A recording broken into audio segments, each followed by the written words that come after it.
Chinese मांझा एक घातक हथियार है।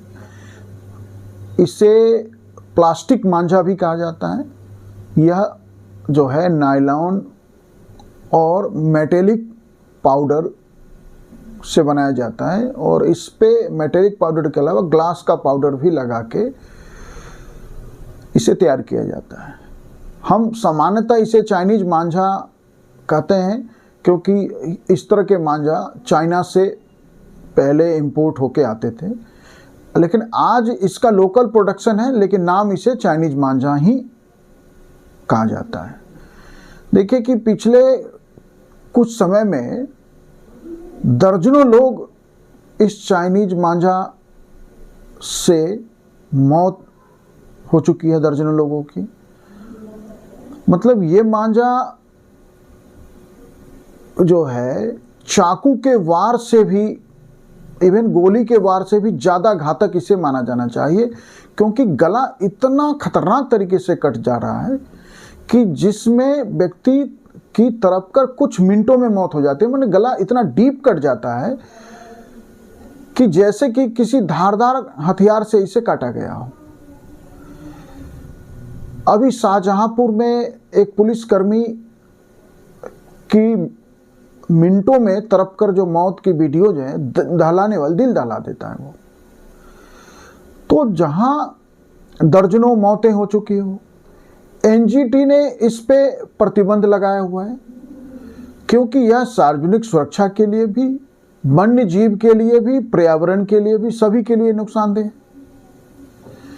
फिर भी इसका व्यापक पैमाने पे प्रयोग हो रहा है। वैसे जो है इस पे सख्ती की गई है, लेकिन वो सख्ती अभी पूरी तरह प्रभावी नहीं है, क्योंकि थानों में जो माल जब्त किए जा रहे हैं ना, जब तक उन्हें तत्काल वीडियोग्राफी के साथ नष्ट नहीं किया जाएगा, तो थानों से जो माल है उसकी जब्ती का कुछ हिस्सा तो दिखा दिया जाता है, बाकी जो है उसका खुर्द-बुर्द हो जाता है, इधर उधर हो जाता है, जैसे पटाखों की जब्ती के साथ होता रहा है। अब इसको रोका कैसे जा सकता है? केवल हम पुलिस प्रशासन की सख्ती से हम ये मान लें कि ये रुक जाएगा, नहीं, संभव नहीं है।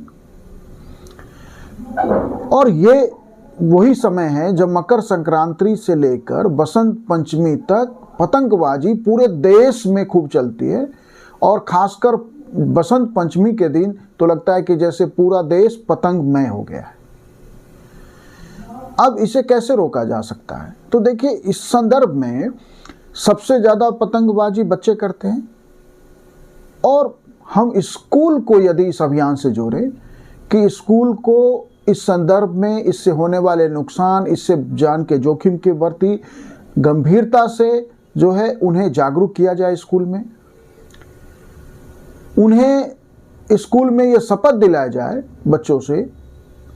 इस संदर्भ में हम शपथ दिला सकते हैं कि बच्चे चाइनीज मांझे का इस्तेमाल नहीं करें, और बच्चों से यह कहा जाए कि जिन बच्चों के पास चाइनीज मांझा है वो ये मांझा लेकर स्कूल आए, स्कूल इन मांझों को बच्चों के सामने जो है जलवाए, उन्हें नष्ट करवाए।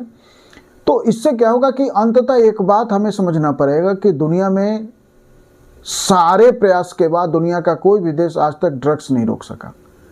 तो चाइनीज मांझा भी पूरी तरह यदि हम रोकना चाहते हैं, तो जो इसमें प्रयोग करने वाले लोग हैं, बच्चे हैं, यदि हम बच्चों को, क्योंकि बच्चों को किसी भी बात के लिए जागरूक करना और उन्हें समझाना आसान होता है बाकी लोगों की तुलना में, और यदि बच्चे अपने घर में कहें कि नहीं, चाइनीज मांझा को लेके यदि जो उन्हें स्कूल में जागरूकता दी जाएगी, जब वो आके अपने घर में अपने घर के लोगों से शेयर करेंगे, तो उस घर के दूसरे लोग भी इसका इस्तेमाल करने से बचेंगे। हमें अंततः बच्चों के बीच काम करना होगा, स्कूल को इस अभियान से जोड़ना होगा, और प्रशासन यदि इस, अब हर शहर में स्कूलों का संगठन बना हुआ है कि प्रशासन स्कूलों के संगठन से संपर्क करे, और स्कूलों के माध्यम से हम कर सकते हैं। प्रशासन इन संदर्भ में जो है पब्लिक्स की मीटिंग बुला सकता है, जागरूकता अभियान, क्योंकि ये जो है जिस के कारण दर्जनों मौतें हो चुकी है। और वन्य जीवों को कितना नुकसान पहुंचा है, पर्यावरण को कितना नुकसान पहुंचा है, इसका तो कोई आंकड़ा उपलब्ध नहीं है कि कितने वन्य जीव इस चाइनीज मांझे या इस प्लास्टिक मांझे के कारण अपना जीवन गंवा चुके हैं या वो डिसेबल हो गए हैं। चोट लगने, गिर जाने की घटनाएं तो हर दिन हो रही है शहर में, सभी शहरों में हो रही है। तो हमें जो है, यदि ये इसको रोकना है तो ये सामाजिक जागरूकता से ही रोका जा सकता है।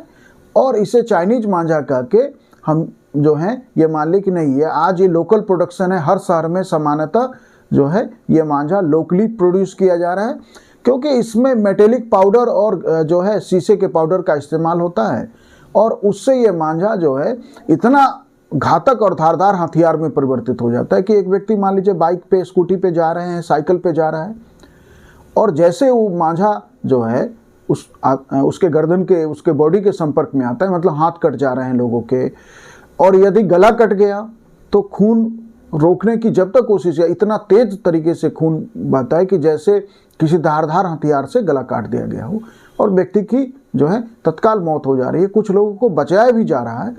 लेकिन एक मांझा माने एक उत्सव, एक मनोरंजन का कार्यक्रम आज लोगों की जाने ले रहा है, और इसे हम सिर्फ पुलिस की ड्यूटी मान के छोड़ दे नहीं, पुलिस ने सभी लोगों की ड्यूटी है, समाज की ड्यूटी है, अभिभावक गार्जियंस की ड्यूटी है, सोशल ऑर्गेनाइजेशन की ड्यूटी है, एनजीओ जो इस दिशा में काम कर सकती है।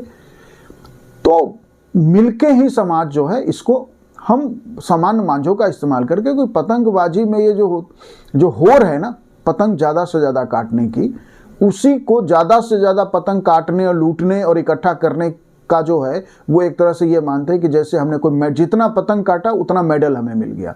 ये जो मेडल की होर है ना, हर जगह जीतना, ज़्यादा से ज़्यादा पतंगबाजी करने में, वह चाइनीज मांझा या इस तरह के मांझों के प्रयोग को बढ़ावा दे रहा है। हम लोगों को समझना है कि ये सामान्य उत्सव के तरह इसे मनाएं, ये लोगों के जीवन से खिलवाड़ ना हो, यह बात जो है समझना होगा। इसे सिर्फ पुलिस और प्रशासन के जिम्मे न छोड़े। Thank you.